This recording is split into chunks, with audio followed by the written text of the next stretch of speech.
Hey, beloved Evergreen High School English students, this is video 3. We're talking about elements of literature, and you better have your notes here because we're going to be doing a lot with the notes for the rest of these videos. So we've identified the elements of literature, and we read The Three Little Pigs, and the reason for that story was to have something to refer to when we go through the elements of literature. So let's start going through these elements here. So setting. Setting is vital in the development of a story, and setting is always two things. So make sure that you have both. It is both the time or era of the story and the place or places of the story.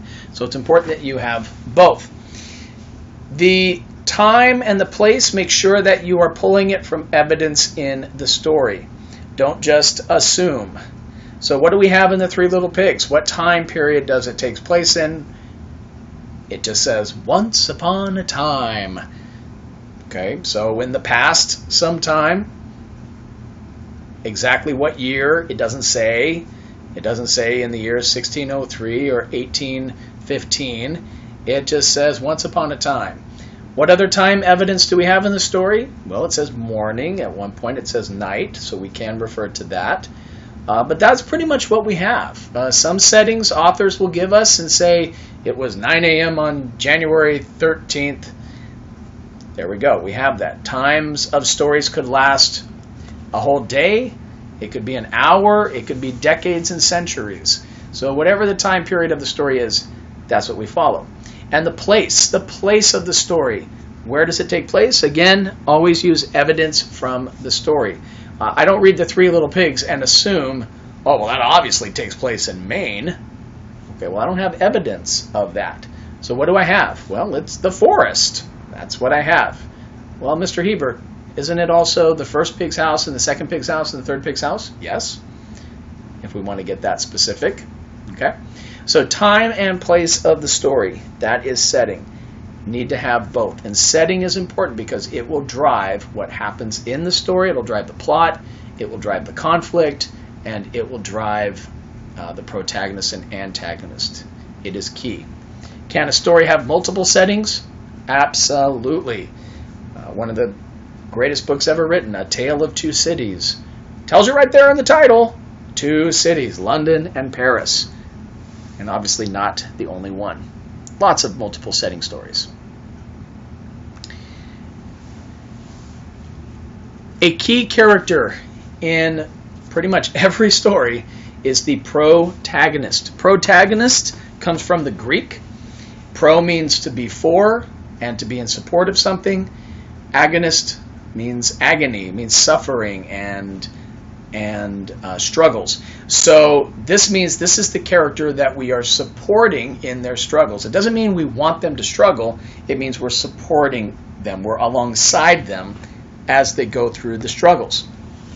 And here are some examples of some key protagonists in literature and movies based on literature. Of course, Superman, a lot of comic book heroes are protagonists. Atticus Finch in To Kill a Mockingbird. Belle from Beauty and the Beast, one of my absolute favorite movies, the original animated one. Frodo in Lord of the Rings, and Hamlet. And Hamlet's the one on the left there, by the way. Okay, so protagonist, if you were to look up a textbook definition, or if you're already familiar with it, I'm sure many of you say, oh yeah, the protagonist, that's the good guy, that's the hero, or good girl and heroine. Make sure you're taking good notes on this, not just what's on the slide, but also the explanations, okay? Hint, hint, wink, wink. So, yeah, these characters are often the moral characters. They're the ones that represent moral values. They represent values of that culture that the culture says is important. Superman, my goodness, he's truth, justice, and the American way. How can you get more moral than that? He's humble. He's willing to use his powers to not just catch bank robbers, but save little kittens from a tree for the little girl. So these are qualities that we admire. Atticus Finch is courageous. He's bold in standing up for injustice, or standing up against injustice, I should say. Belle, she's an extremely moral character. She's intelligent. She's very self-aware. She's a strong character. She's not belligerent. She's not mean and hostile with her strength. But I think probably her best quality is that she's so compassionate and caring about others, so much to the point where she says, "Take me instead. Lock me up for the rest of my life so my dad can be free." And even the Beast is thrown off by that. He said, "You would do that?" That's her. So she's definitely a moral character. But as we go through other stories, guys, we're going to see that some protagonists may not be the most moral. Can a protagonist be someone who's not that great of a guy or girl? Yeah, absolutely. It could be their story. So this is the character that the author wants the audience to have sympathy for, and we want to care about. But this next bullet point right here, whose story is this really? You can have protagonists who aren't the greatest of people. If you watch classic movies, there are a lot of old black and white gangster movies, film noir, where the characters, the protagonists, are not great guys. They're criminals, or they've got lots of moral flaws, but they are the center of the story. So whose story is this really? Take that definition to the next level as we go through high school English. Now, generally, this character has a goal that they want to accomplish or they need to accomplish. And this goal, make sure you got this down, this goal drives the story. Basically, the story is driven by, will the protagonist achieve this goal? Will Superman defeat Lex Luthor? Will Atticus Finch win this case? Will Hamlet figure out if his uncle is truly responsible for his father's death? And if he is, what will Hamlet do about it? So these are the goals. These are the questions that drive stories. Stories are always driven by these goals and these questions about whether they're going to accomplish it or not. Can a story have multiple protagonists? Absolutely. The Three Little Pigs. And those protagonist pigs, they have goals too. What's the goal that mom says at the beginning? What are the goals that they set out to accomplish when they leave the house? Mom says, go out into the world and seek your fortune. So that's what they're doing. And the question is, will they achieve them? Do all three pigs achieve those goals? They do not.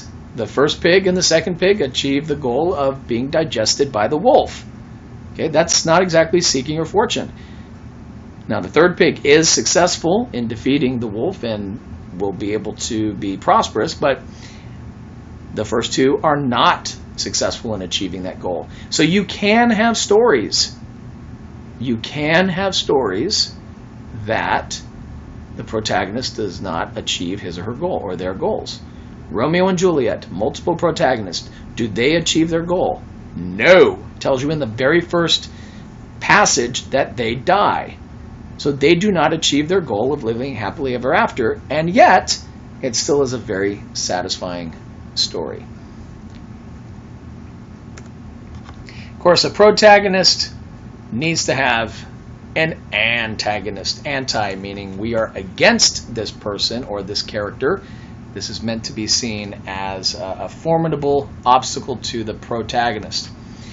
And some antagonists here from literature and movies. So Voldemort and Harry Potter, Loki and the Avengers, and Darth Vader in Star Wars, Wicked Witch of the West from Wizard of Oz, and Maleficent from Sleeping Beauty. Now, antagonist, if there's a good guy, there must be a bad guy. But, make sure you understand this, sometimes antagonists are kind of tricky to identify because they're not always a character. Okay, a protagonist is going to be a character, but an antagonist might be a character, might not be a character, does not have to be a person, does not have to be a character. The better definition of an antagonist is that protagonist has a goal, right? This is the obstacle that stands in the way of the protagonist achieving that goal. So, in Superman, Lex Luthor, is standing in the way of Superman, the comic book hero, of achieving his goal of having peace and justice in the land. He stands in the way of that. The Wicked Witch of the West stands in the way of Dorothy getting back home. Very clear there, right? If there is no antagonist, if there's no antagonist, you have no story. You have no story. You have a protagonist walking around, achieving their goal, no problems, no conflict. Boring. Okay? You have no story. And in fact, antagonists are very intriguing characters. Antagonists sometimes are more intriguing than the protagonists. So they've got to have an antagonist in the story.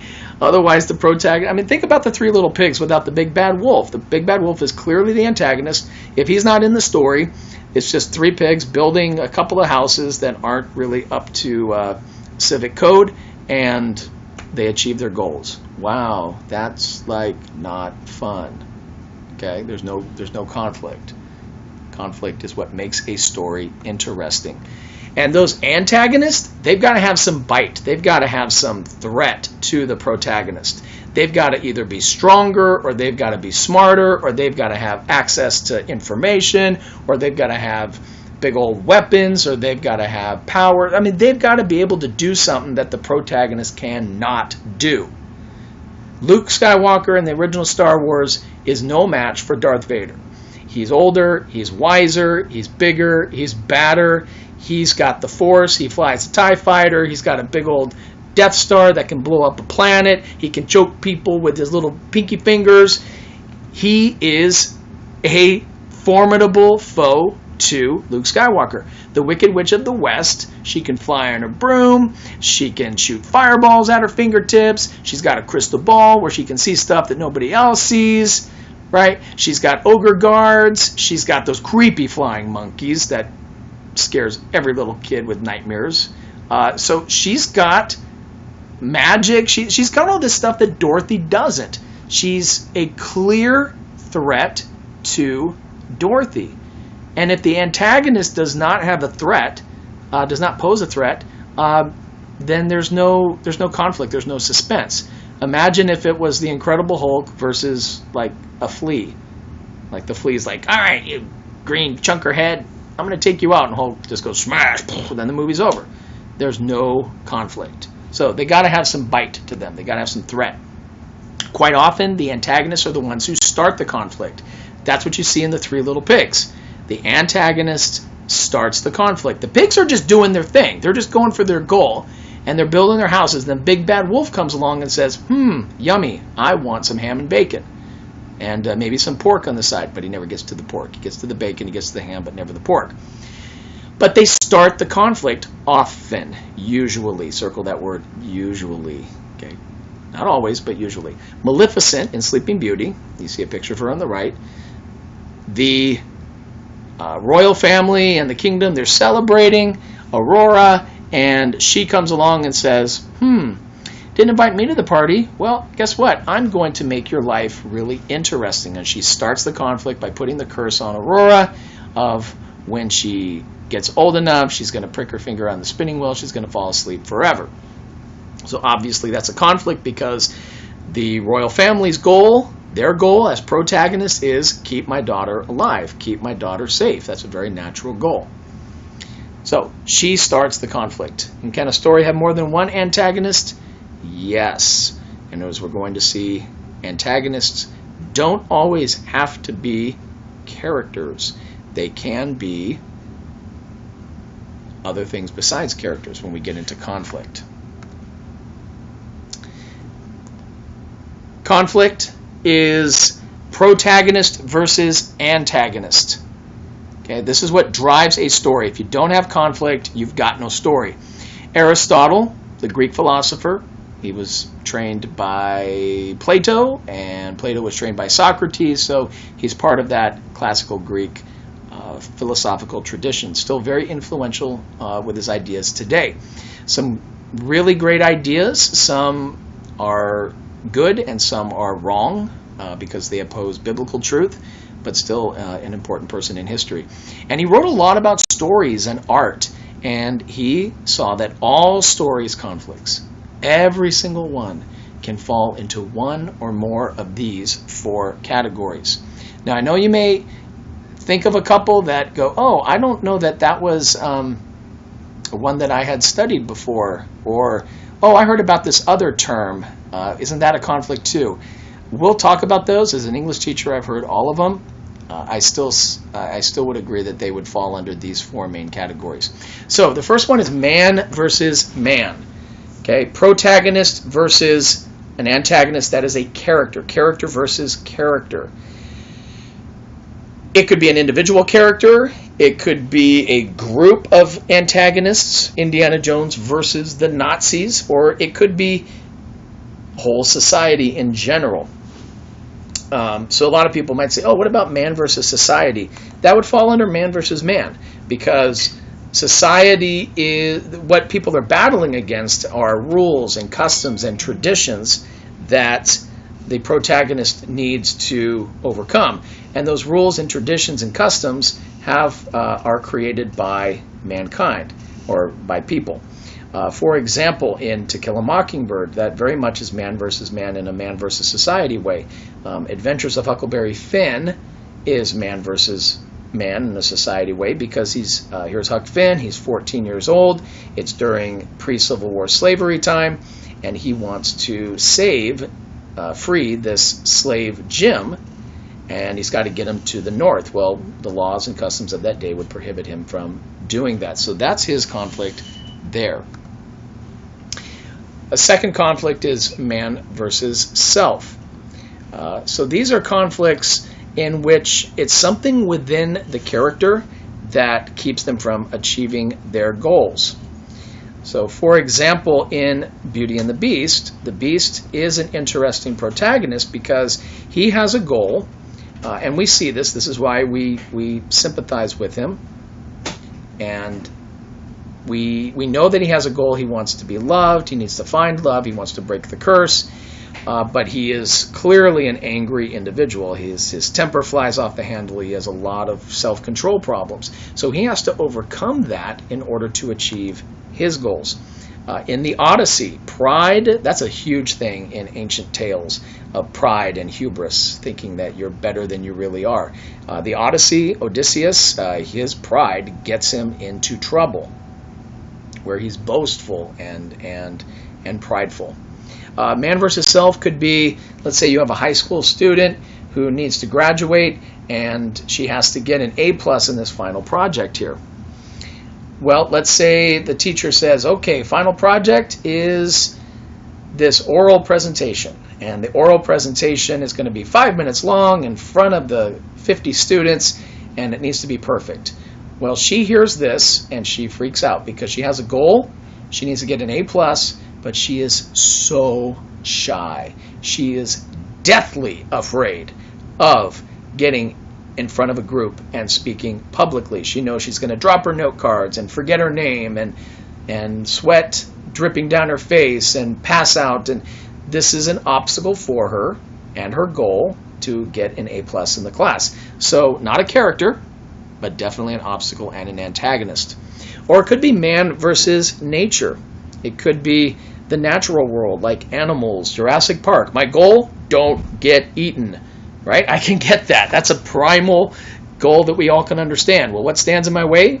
T-Rex that wants to eat me, right?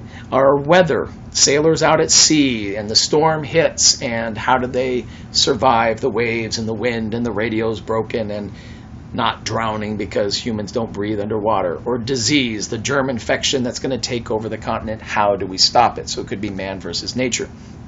And his last one is man versus supernatural. Now the supernatural world, very different from what Aristotle would see, but we still see it today. The supernatural could be fate and gods. Certainly the Odyssey is man versus supernatural because Odysseus, trying to get back home from the Trojan War. He's been there for 10 years. He's trying to get home to his wife Penelope and his son Telemachus. And what does he do? He stops off with his men, and they meet this big Cyclops. They injure him, they blind him, and then as they're leaving, he's boastful, there's his pride, and he totally humiliates him. Well, this Cyclops guy is like the son of Poseidon, and Poseidon is the god of the sea. And if you're trying to sail home, the god of the sea is not the one you want to have on, want to be on the bad list for. And so there's that conflict there.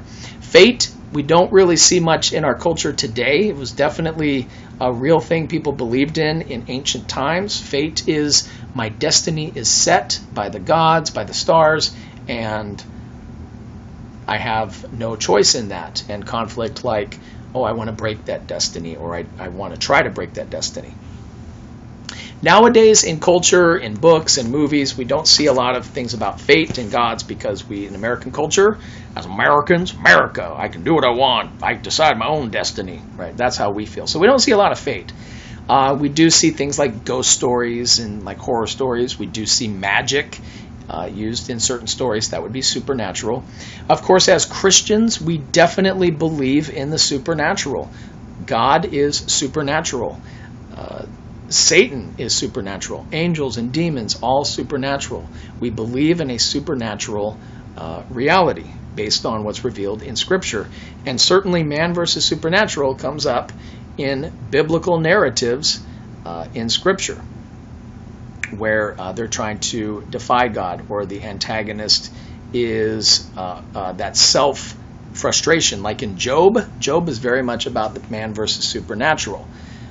God, of course, is never a bad guy, but sometimes he is an obstacle in order to help that protagonist, like Job, see the truth. So, again, we want to be careful that we're not taking that too far, but it is true that we have conflict, supernatural conflict, in Scripture that we can analyze on a literary basis. All right, so that is going to conclude video 3. Hopefully you wrote down some great notes. If you've got questions, write those down as well. If you've got ideas about, oh, what about this story and what about this movie, I totally want to hear those. So look for video 4, and I look forward to hearing what you guys have to say about it. Bye.